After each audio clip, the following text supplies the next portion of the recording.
Shout out to the Titter Barker for providing me with the inspiration from this deadly track. Keep doing your thing, sis, you're killing it. I'm just telling the truth, man.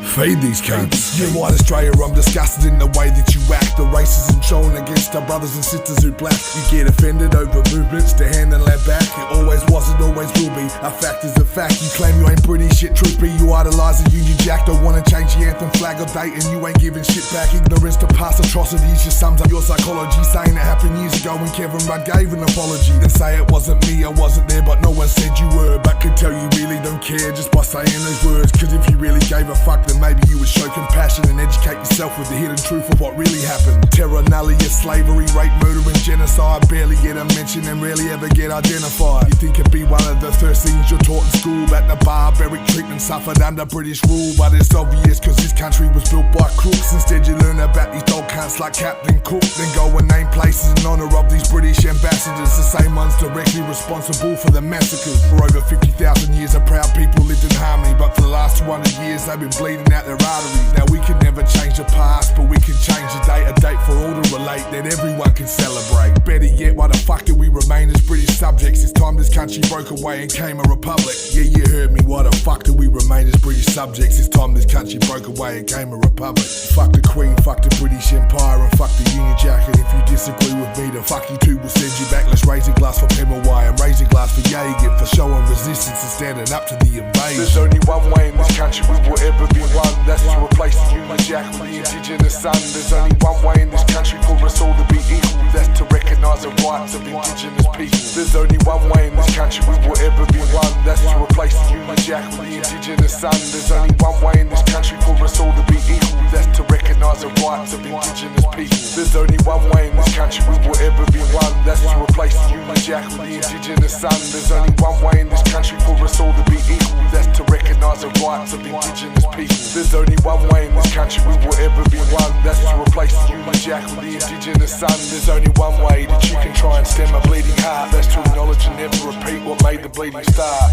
Yeah, just so everyone knows who the fuck I am, Jay Cliffbar, Joel Davis, from Perth, Western Australia, and I'm a mixture of bloods, and I'm proud of every one of them. But I'm mainly European, at least probably 80%.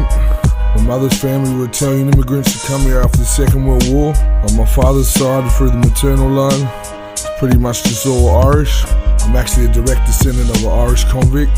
On my father's line, through the paternal line, our last name is Davis, which is originally Welsh, but that's through my grandfather's father. Through my grandfather's mother, there's Dunghutti blood from Kempsey. That's where my grandfather was born. Sadly, there's not much known about my grandfather's mother, my great-great-grandmother. We're pretty sure she was a stolen generation. So we don't know much about my grandfather's family. I've only ever met his sister, my great auntie, Auntie Norma. And that's the only other person apart from my grandfather. So what I'm getting at is, you have a look at my bloodline, I've got everything.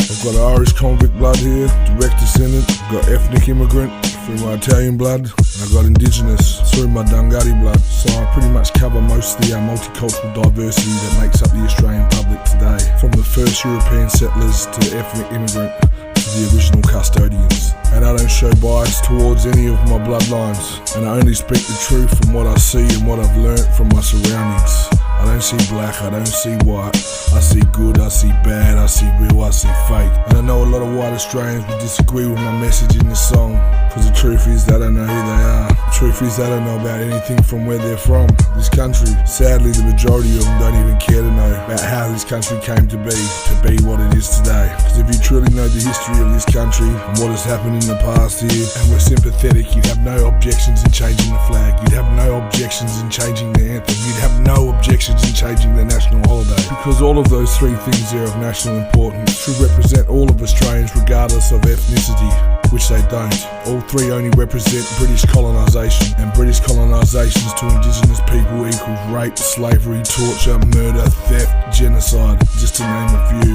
So how's this country ever gonna move forward, come together as one and unify, with the continued celebration and the proud representations of our colonial past by white Australia? And if you're not British, and I'm not British, and the man with the dog down the road's not British, then don't you think it's time for a change?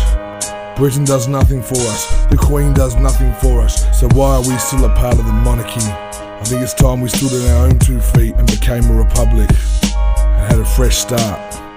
those three things of national importance, flag, anthem, national holiday, become obsolete and redundant and would have to change to reflect our new independence and birth of our new identity, inclusive of all Australians from all walks of life. And all you white Australians who, when asked where they're from or what their background is, reply with, "I'm Aussie, I'm Australian, true blue, fair dinkum, dinky die, dead set copper. No, 100%, I'm 5-6 generations Australian." "Oh, really? Well, you see that black fellow over there with his yoga there? See them too? They're about 5,000-6,000 generations. Always was and always will be. Don't forget it.